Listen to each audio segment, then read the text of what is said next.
That is what Sundays are for, to let loose and have fun, right? No work. If you're working, I get it. That's me too. I work and I hang out with my family. I try to do it all, but let's make sure that we're always happy. So once again, welcome back. This is your host, Martha Razo with the Fire of Connect radio show.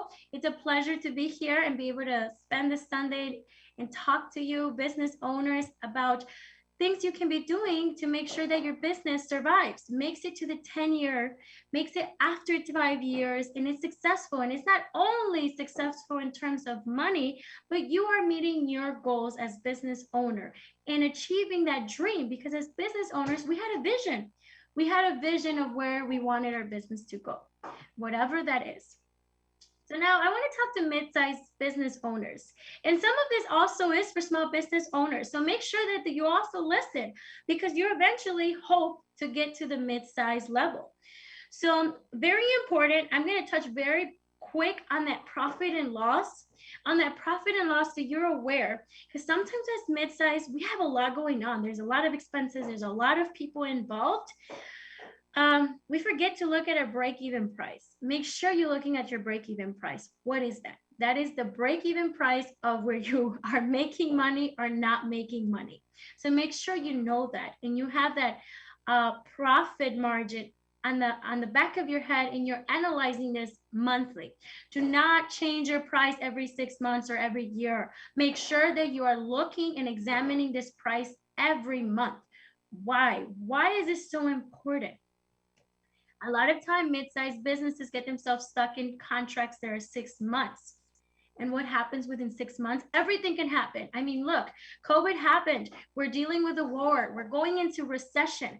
Gas prices have escalated. If you are stuck in a 6-month contract, you're in trouble, because you could be losing money for like 2 or 3 months, and that can make you go out of business. So make sure that if you get yourselves in contracts, make sure that you foresee a price increase. You are forecasting this. If not, avoid the contracts.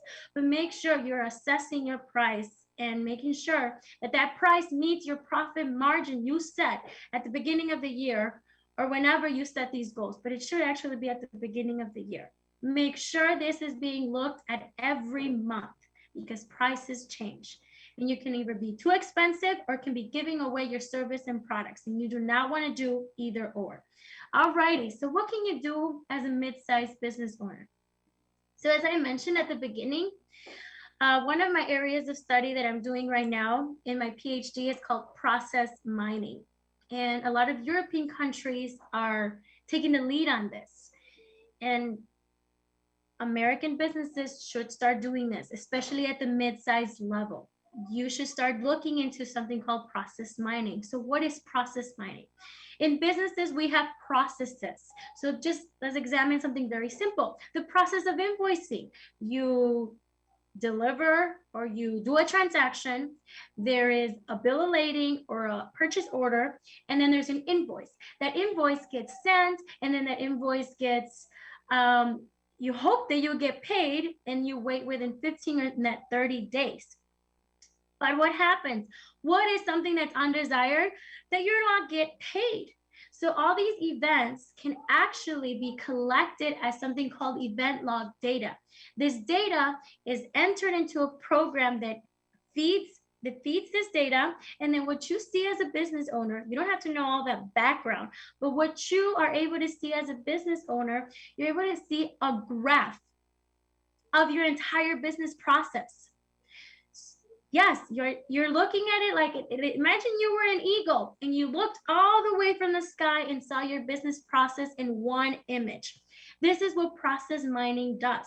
It allows you to get a graphical representation of your entire business process. But wait, what's the point of me getting a whole picture, a whole graphical representation of my entire business? Well, remember that in desired event, not getting your invoice paid? Well, you can actually figure out from this process map why you're not getting paid on time. Why are your invoices being paid late? Why aren't you getting your money when you have to get your money paid? Other things, I mean, for example, in the industry of manufacturing, transportation, there's a big problem. There is delays in deliveries. So having this process map or this graphical representation, we actually call it PetriNet. Some people use directly followed graphs. But what can you get from this? You can figure out why you're having so many delays in your deliveries. But that's basic. No, it's not basic. Because as a mid-sized company, you have over 100 people. Imagine how many transactions are going through your entire business process. As one individual, there is no way you can control and see everything. But now if you have this wonderful process map, your directly followed graph, you can see it all. You can see why there's issues in your production line. Why is there delays? Why are you not selling your product the way you wanted to sell it? Like you said, you wanted to sell 100 units in a month. Why aren't you selling 100 units? You can see this from a process map, your PetriNet, your directly followed graph. Isn't this incredible? Yes, but the Europeans are taking the lead, guys. So if you want something like this in your business, please call me because I'm actually doing research on this. My thesis work is focused on developing a new algorithm for predicting the next event. So in a business, predicting the next event can be avoiding those delays in your production, avoiding the delays in the delivery, avoiding not closing a contract, avoiding not getting paid on time. Right now I'm doing it mostly focused in the medical field. So my goal is to figure out if a patient's going to die or not, because we want to avoid a patient dying. So we want to look at all the events and all the history of a patient going into a hospital, from their blood tests, from their surgeries. All those events are fed into this graph, and the hospital is able to see what happened to that particular patient and why did that patient die. And if we look at so much data and so many patients, then we can identify what are the mistakes, what are the errors that are causing a patient to die. In business, what does this mean? What are the errors? What are the time delays that are causing the company to lose money, that are causing the company to spend on resources that are not really driving the business forward? Yes. So if you need help in creating this graph and having the power of process mining drive your business and make those decisions that are going to break it or make it for you, please contact me. Once again, my cell phone is 312-523-5561. No one has called. Anyone has any questions? I know I'm saying so much. Once again, if you want to call the number and talk to Martha, I am so happy to talk to you. The number is 909-792-5222. So let's keep on this conversation of this process map, of this process mining graph. I'm telling you, the Europeans are taking the lead on this. And a lot of big companies like IBM is using it. Nestle is using it. So if you have an enormous process, an enormous company, you have to realize that you cannot see it all. Use the technology, use the mathematicians, use the artificial intelligence that's out there. Use these resources, because I don't know if you know, everyone, technology is taking the lead. So if you're not moving with technology, you're going to be behind. Yes, you're going to be behind, and you don't want to. So this is one of my other advice for mid-sized and small business owners. Please hear this one. We're all stuck in some ideas, right? We are sometimes very stubborn. We think, oh, we worked for so many years, it's going to work. No.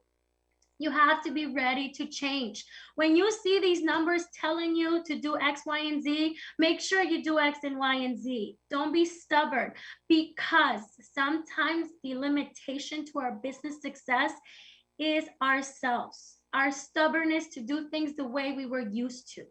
So make sure that when you make a decision, look at the numbers, because we have the tendency of using our gut, of using our, I did that before, but sometimes what you did before might not work this time. So look at the numbers. Is it the right choice? Another point I want to touch before we go into another commercial is market segmentation. I actually was talking to somebody about this. Have you seen that Netflix knows exactly what you want when you look at TV? Why do they know that? Because they're constantly collecting data on you. And you can do that too. You can leverage those tools to know who your customer is. You can segment your market. You can have different pitches for different customers. You can have different marketing, different posters that you put on Facebook, that you put on Google Ads. Yes, market segmentations. Understand your customers, understand the different type of customers, the different language you should use, the different graphic representations you should use for them, because that can leverage your sales. That can make sure that you meet your sales goal at the end of the year. Isn't numbers incredible? That's why I love them. And that's why I started Solix Business Services. I am more than excited about what I do. And I want to help business owners succeed, because we are going into a recession. We're going into a recession. This is serious. I'm smiling, but you have to make sure you have a strong foundation, and numbers is going to get you there. Strategic business decisions based on numbers and data are going to make sure you get there. So be ready, and be ready with numbers, and I will help you be ready. So once again, this is Martha, your host with the Fire Up Connect radio show. Please stay here, because I'm going to finish up the show by talking to business owners from different industries and just giving you examples of the power of data and different decisions you can make. So I'm going to dive into different industries, different examples, and talk about what I've done for other business owners.